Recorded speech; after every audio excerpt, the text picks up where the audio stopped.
The final championship of the year is always the hill climb, and this year's venue was in Derbyshire between Bakewell and Matlock. It was the Matlock CC who were given the honour of promoting the event for the second time in 12 years. In 1986 they chose Riber Hill in Matlock itself, but this time selected an extended version of Rowsley Bar, just over a mile of it in fact, and were greeted on the morning with a very cold mist hanging thick on the climb's lower slopes. It didn't make any difference to the numbers who make this an annual end-of-season pilgrimage, though, and a road closure order gave riders and spectators alike freedom to enjoy the event. Up the misty lower slopes goes Adam Round of Liverpool Mercury, heading for a modest time for the 1,704-metre climb of 8 minutes, 16.8 seconds. This is Brough wheeler Paul Jones on his way to a slightly slower 8:38.4. Slightly higher up and emerging into the sunshine is Huddersfield Road Club's Richard Asquith, who clocked a slightly better 7:47.5. But the steep hairpins approaching halfway up were the downfall of some, like Warren Horsley Frost of the Siemens CC, who nevertheless recovered his momentum later to clock 7:41.9. There were a few who could have been the target of that exhortation, but not the next rider we see, although Andy Salmon of Oxford University had his very own brand of support, as he produced a 7:4.7 as the University Club opened up its bid for a possible team victory.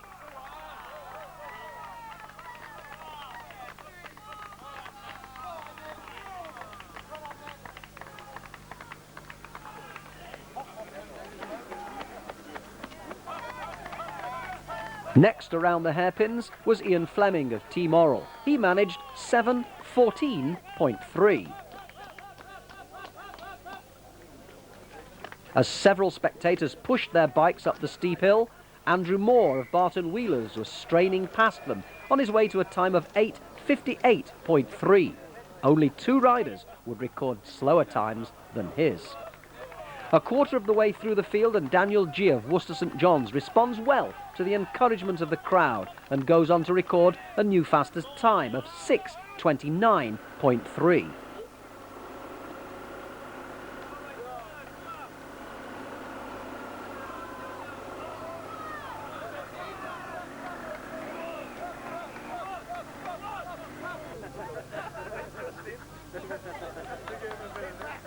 Now we see Philip Hayes of Seacroft Wheelers.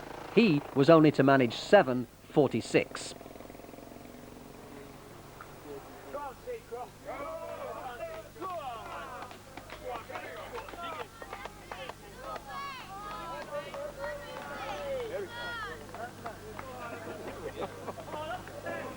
Slightly faster, but only just, was Clive Sermon Wells of Barnsbury CC, who clocked 7:41.3.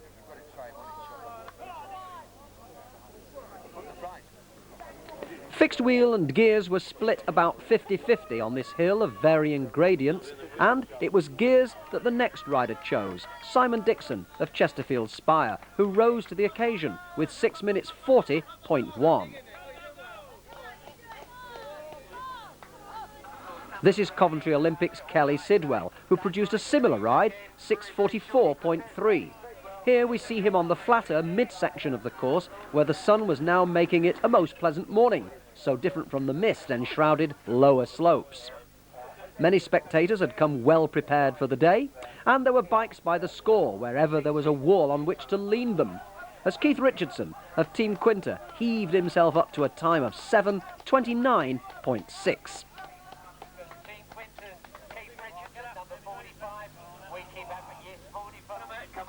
There's the Matlock CC's giant result board, positioned just above halfway, as the next rider we see is Rick Clough of Stretford Wheelers. An experienced road and track man, he opted for a fixed gear and romped into the lead with an excellent 6 minutes 5.4. Now we're higher up, still with about 500 metres of the climb remaining, and a stiff finish it was too, as we see Chris Golightly of the Wheelbase squad doing a 6:31.4 that put his team in the frame for a title. Simon Foster of Chesterfield Coureurs, meanwhile, was passing his 2-minute man on his way to 6:57.0.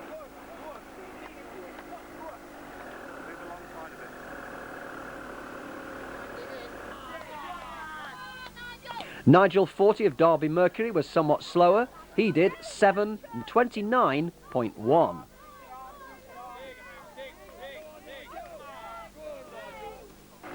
Now this looks serious. It's Oldham Century's Stuart Green, who had brother Brian to follow later.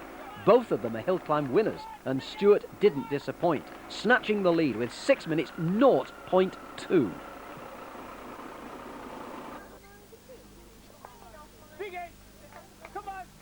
Oxford University's Digby Simons couldn't match that, but a 6:18.0 with Jim Henderson, the university's national champion, and Stuart House still to come, gave them reason for optimism, although Simons was in no immediate condition to appreciate that. Behind him, a terrific ride by Richard Taylor of Team 12080 was the first inside 6 minutes. It was 5:53.4, and he'd clearly given everything he had to achieve it. And yet it was still some 13.5 seconds outside Mark Mackay's hill record, established just 8 days before. Mansfield's Chris Alcock couldn't match it. Despite local knowledge, he clocked 6 minutes 7.9. Paddington's Steve Wharton couldn't either. He did 6:31.5, although just behind him the Kingston Wheeler Tim Lawn recorded a very good 6:10.7. Meanwhile, Nigel 40 was explaining to his supporters just where he lost those vital seconds. This is Don Wiley of VC Langres on his way to a satisfactory time of 6:18.2, no doubt thankful that the Matlock Club, like all good hill climb promoters, had thought of just about everything.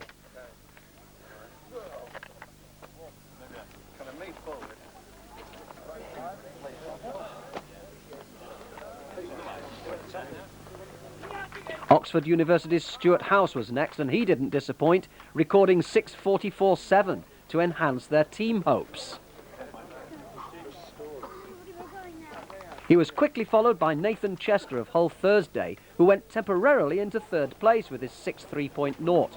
But all the real favourites were still to come, and no doubt he knew it.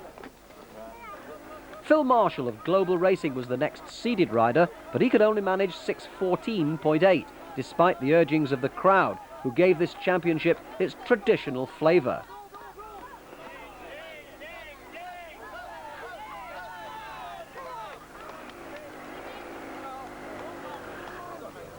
This is DeLorme CC's Matt Goods, who didn't disappoint with a 6:6.0.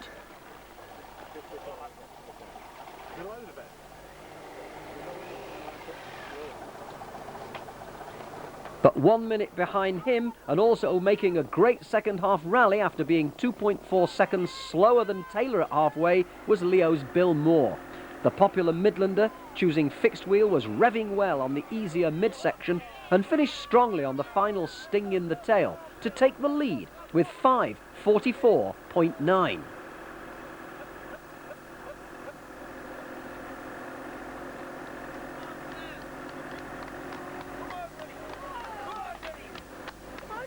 News of Moore's efforts quickly reached the result board as spectators watched Dinnington's Tony Graspy going by on his way to a time of 6:25.3.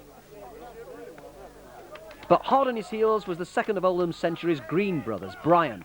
Looking for a possible medal, either individual or team, he opted for gears, but failed to match Bill Moore's time by 3.4 seconds, clocking 5:48.3. The refreshment stall close to the result board was doing brisk business on this now fine and crisp autumnal morning, as the next rider past this point, where spectators were thick on the ground, was Lou Hopkinson of Chesterfield Coureurs, pleasing his supporters with 6 minutes 3.0. Behind him came Mansfield's hill climb specialist Chris Roy, but he was untypically some way off the pace, with a disappointing time of 6:48.5. Behind him, though, came first-year senior Tom Anderson of Holme Valley Wheelers. Fifth as a junior at Carlton Bank 12 months earlier, he was a full 10 seconds up on Bill Moore at halfway, slickly moving up the gears on the easier midsection. Tearing past a disheartened Chris Roy, he powered up to the finish to take the lead with a new course record of 5 minutes 28.1. Northeast Racing Team's Jason Robson, often a winner on his local climbs, couldn't match that at all, finishing well out of it in 6:31.9.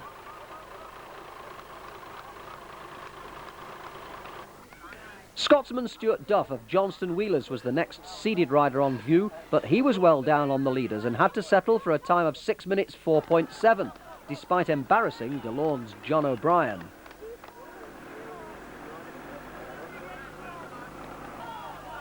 Five minutes later, it was Ambrosia's Mark Mackay storming up the lower slopes to reach halfway 3.3 seconds faster than Anderson. But he couldn't sustain the effort and slipped to 13.7 seconds down at the line. His time of 5:41.8 was a shade slower than his old course record of just 8 days before.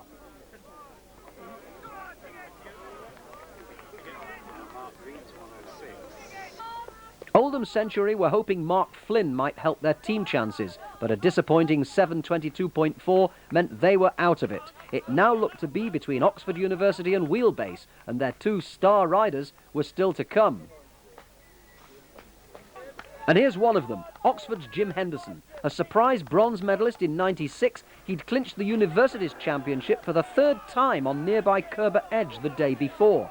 Now he was rattling through halfway in an amazing 2:58.3, over 7 seconds faster than Anderson. On fixed gear, as usual, he kept it going to clock another new hill record, 5 minutes 19.3. Yet another new leader with just Jeff Wright and Stuart Dangerfield to come. Poor Mark Flynn, caught for 2 minutes on a 5-minute climb. Matlock's very own Lee Fern went up almost unnoticed in 6:21.5. As all eyes looked down the hill to catch sight of the '94 champion Jeff Wright. Another choosing fixed despite the varying gradients, the Northeast Racing Team man went through halfway in 3 minutes precisely, 1.7 seconds down on Henderson. He tried ever so hard to make it up, but at the line it was 5:22.9, 3.6 seconds slower. Now the order was Henderson, Wright and Anderson, with just the defending champion remaining. And so the crowd waited for Dangerfield, 4 times the champion in 5 years, as Stephen Baxter of Manchester Wheelers heaved himself into equal 51st place with 6:46.6. But here comes the defending champion, Dangerfield. Also on fixed wheel, his measured pace on the steep lower slopes had him 2.7 seconds down on Henderson at halfway. He was even 1.7 slower than Wright. But as the crowd urged him on, he wound it up over the second half in devastating style. With 300 metres to go, he was in the lead, and with a terrific finish, he clocked an unbelievable 5 minutes 12.9, a huge 6.5 second margin over Henderson. It gave him a 5th hill climb title. It also clinched the team championship for Wheelbase, and he became only the 3rd rider in history to win the hill climb and the 25 in the same season. So Dangerfield ended his season, and ours, in the same company as Darrell Webster and Chris Boardman before him. It was a day and a season to relish, although it was actually quite a while before the Wolverhampton man even realised that he'd done it. His ride put Henderson down into silver medal position, but that's 1 place higher than '96, with Jeff Wright having to settle for bronze. And with 5 wins in 6 years, 1 more would put Dangerfield level with that greatest of hill climbers, Granville Sidney, who might well have won more than 6 had not his life come to a tragic end in 1974. And so to confirmation of the result, that 5th win for Dangerfield, beating Henderson and Wright into the minor placings.